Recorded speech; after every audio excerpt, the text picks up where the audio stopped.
Tocayo, pues muy interesantes las pláticas y las reflexiones que nos llevan estas semanas, ¿no? De Semana Santa. Fíjate que ahorita que decías que cómo nos desconectamos de la realidad para entrar en una enajenación vacacional, ya sea religiosa o no, ya sea lúdica, ¿no? De salir a olvidarse de todo. Pero fíjate que me estaba acordando yo que la última película, siempre cuando están Semanas Santas te pasan las películas religiosas, sobre todo las de católicas, ¿no? Claro, claro. Y Mel Gibson se le ocurrió hacer la última versión, porque había una de Seferelli, si no me falla el nombre, que era muy preciosista, muy bonita esa. Y durante muchos años se pasaba sin falta en Semana Santa la de Zaffarelli o Seferelli. Sí, no sí, ya se recuerda. Que también hizo Romeo y Julieta, ¿no? Muy bonitas, muy bien. Ya, él hizo genial. Muy cuidadas. Muy estilizadas. Y luego Mel Gibson nos presentó Una Pasión de Cristo, que quiso ser muy realista, aunque cometió varios, no respetó algunas cosas. En esa época, fíjate, no se hablaba latín, se hablaba en esa zona, se hablaba griego. Hoy sabemos.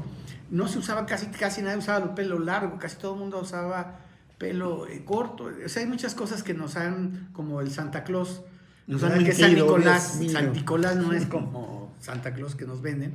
Claro. Turco y era más bien como entre morenito, etcétera. Bueno, entonces, pero unas características de esta película de Mel Gibson es que yo salgo de oír tantas notas rojas, tanta inseguridad en México, que me paso a ver La Pasión de Cristo y de Mel Gibson, que fue criticada y cuestionada porque está muy fuerte. Exceso de violencia. Sí, no, está muy fuerte. Dice, Mel Gibson dicen que algunos críticos de cine que la sangre es muy fuerte, que obviamente lo que quiso fue dar un mensaje de mucha dramatización. Claro. Que ahorita no vamos a tocar el tema, no creo que lo debamos de tocar, tal vez después nos lo toquemos, de cómo hay también esta otra visión que ha sido cuestionada por algunos teólogos y demás, de cómo lo que más nos llama la atención es esa parte, ¿no? La parte triste, dramática, de muerte, de todo este asunto, y no las otras partes que también vienen en todas las escrituras y la vida misma de Cristo, que son las partes más loables, más positivas. Pero bueno, es otro debate, y más en México, que Octavio Paz en El Laberinto de la Soledad y varios antropólogos han observado nuestra fascinación por la violencia, ¿no? Pues sí, ese universo de sangre tiene su nota como... ¿te acuerdas de una vieja revista mexicana que se llamaba Alarma? Alarma, sí. La de tos, sí. Ahí está una canción. Entonces, esa parte de Mel Gibson la vi en parte hace mucho tiempo, esa película, porque ya no es nueva. No. Y sí, ciertamente, pues es mucho dolor, es muy terrible. Pero claro, también mucha música se ha construido sobre eso, ¿no?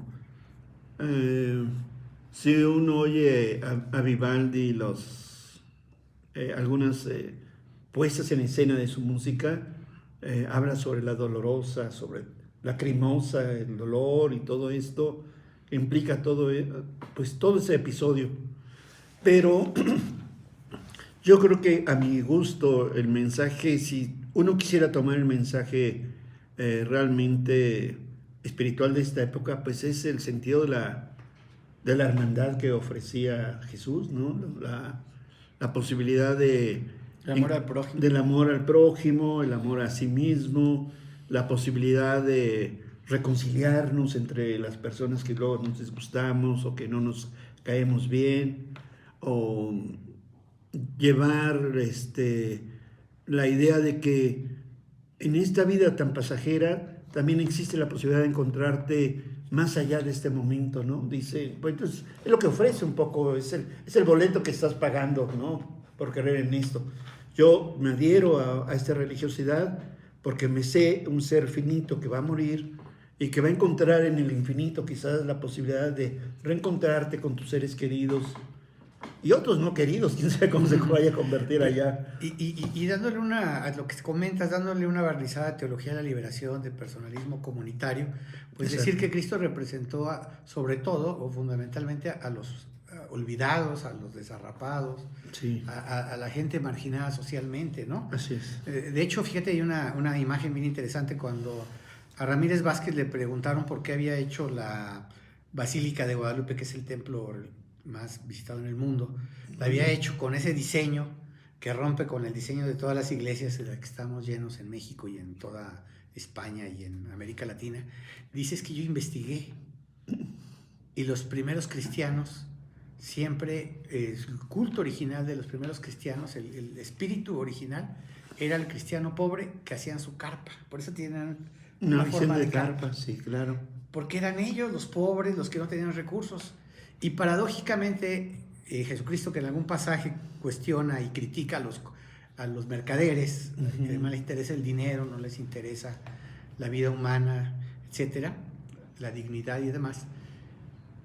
De eso están construidas las iglesias en todo el mundo, porque la iglesia se oficializó y de pasar de las carpas de la gente pobre y humilde se pasaron a los templos más lujosos. ¿Y cuáles eran los templos más ricos y lujosos? Lo que hoy serían los supermercados. Es decir, todas estas iglesias que son con cúpulas es el estilo arquitectónico de los mercaderes de aquella época. Fíjate. Pues O qué sea, el bonito simbolismo dialogar, porque es, está es- es- aprendiendo es el mucho. simbolismo de una cosa y de otra. Fíjate, qué interesante. Porque claro. pasó, acuérdate que fue hasta un emperador romano el que oficializó Constantino el cristianismo y se convirtió al cristianismo.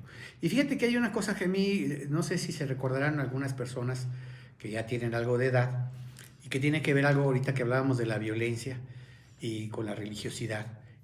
Cuando llegamos al año 2000, que fue un parteaguas, Claro. el cruce del siglo y del milenio, Juan Pablo II mandó una carta dirigida a los israelitas, a los hebreos, porque hay una paradoja que a veces no nos damos cuenta, pero el judaísmo, los israelitas, los hebreos, no creen en Cristo. No. A pesar de que las Sagradas Escrituras dicen que es el pueblo elegido por Cristo, ellos en la actualidad, la gran mayor parte de ellos, no creen en Cristo. Están esperando el Mesías todavía. Entonces, eso mucha gente no lo ubica, pero bueno. Así es. Entonces, él le pide perdón a los judíos y demás, porque durante la Segunda Guerra Mundial, la iglesia guardó Se hizo un omisa. silencio cómplice, vamos a decirlo así, contra el Holocausto. Es decir, la iglesia estando en Roma, en el Vaticano, en Italia, tan cerca de Alemania, tenía, hoy sabemos, información, porque además es una institución con mucha fuerza, con mucha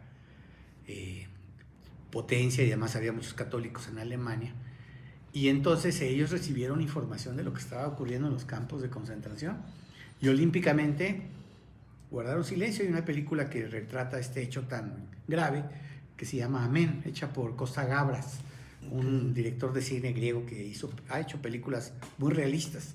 De hecho, a él se le ofrecieron, el padrino no quiso porque dijo, no estamos reflejando bien la crueldad y lo espantoso que es los gángsters y la mafia. Sí. Y la película del padrino era enaltecerlos o romantizarlos, entonces no quiso hacer. Él fue el primero que le ofrecieron esa película. Y entonces él hace la película Men, que narra los hechos, investigó él, y narra los hechos de cómo la iglesia supo y no dijo nada. Entonces Juan Pablo II, yo siento que muy bien, le pide perdón al pueblo judío, en esta idea también, ya que hablamos de tiempos religiosos y demás, y que ahorita en esa zona del mundo hay un mega conflicto, también de la buena relación en la comprensión de que no todo el mundo creemos lo mismo ni sentimos lo mismo, y que hay que tener esta idea ecuménica, esta idea de comprensión a otras religiones, ¿no? Que es hoy algo que los principales líderes religiosos han ido aprendiendo, salvo el Islam, ¿verdad? Que ahí sí hay una. Pero todas las demás religiones cercanas al cristianismo ha habido una especie como de trato y de comunicación. Y ya terminando con esta idea del Holocausto, pues hoy el gobierno israelí pues sigue con su masacre, ¿no? de los judíos, de los palestinos, y ya la cifra va arriba de 30,000 y siguen cometiendo barbaridades. Y por fin las Naciones Unidas lograron, con la abstención de Estados Unidos, que había vetado otros acuerdos, el pedir y solicitar formalmente un cese al fuego, pero los israelitas están obcecados en que hay que. Y la verdad es que sí es como un tipo genocidio, porque lo que ellos quieren es. Ellos serían felices que no existieran los palestinos dentro de lo que ellos consideran su territorio. Sí. Bueno, aquí estás tocando algo que será para el último ensamble verbal que vamos a tener de este programa, pero en psicología, y eso sería como psicología social, dicen que cuando no has cerrado tus heridas, eres capaz de propiciarlas igual o peor a otra persona. Lo digo en términos de un pueblo masacrado, como fue en su momento el pueblo israelita, y bueno, Hitler les traía un odio jarocho, para decirlo a la mexicana, fuertísimo, pero ahora el mismo pueblo israelita o los gobiernos israelitas, para no identificarlo con el pueblo, las élites israelitas, de Netanyahu, para ser todavía más preciso, pues su proyecto es y ha sido, pues sí, es un genocidio, y etnocidio también, porque es también poner en juego un grupo étnico religioso, que es en el caso de los palestinos. Así que, pues se le están cobrando casi con la misma proporción. Y no lo digo yo. Primero quien lo dijo, digamos, públicamente y muy valientemente fue Lula da Silva. Y le echaron un montón. Le dijeron, te estás pasando de rosca, amigo. Y Sudáfrica, ¿no? Sudáfrica también tuvo. Que ya pidió ante los tribunales internacionales por crímenes de guerra, porque hay códigos militares donde tú estás en una guerra, tú te enfrentas a un ejército formal contra otro ejército formal, no bombardeas hospitales o refugiados, y sobre todo porque ya hemos visto las cifras son que el mayor porcentaje son niños, ¿no? Y civiles, no son militares, ¿verdad? Yo creo que la proporción de los terroristas que han matado pues, es muy baja en relación a la población civil. Y termino con esta parte. Fíjate que ganó el Oscar como mejor película extranjera 2024, una película que se llama Zona de Interés, que trata precisamente sobre para que no la haya visto no la voy a decir todo el tema, pero trata un poquito sobre el Holocausto, tiene que ver con los nazis y el Holocausto. Y entonces en la entrega de los premios el director pues le recordó muy sutilmente, ¿verdad? Recordó al pueblo hebreo que no había que cometer los mismos crímenes contra otros pueblos, ¿verdad? Lo dijo hasta muy diplomático. Y para pronto 400 o 500 de los judíos hollywoodenses le contestan, ¿no? Que es inaceptable su planteamiento, y es muy interesante. Su argumento principal es que esa es su tierra, de ellos, porque está en las Santas Escrituras que la tierra es de ellos, ¿verdad? Y ellos tienen el derecho de defender su territorio, ¿no? Entonces, el problema es que los palestinos, ¿a dónde los mandas? Porque los palestinos dicen pues que esas son sus tierras. Al otro mundo, creo que están mandando. Pues sí, los están mandando. Al otro mundo. Bueno, eso es lo triste de esta historia. Regresamos en un momento aquí, Armando Diálogo.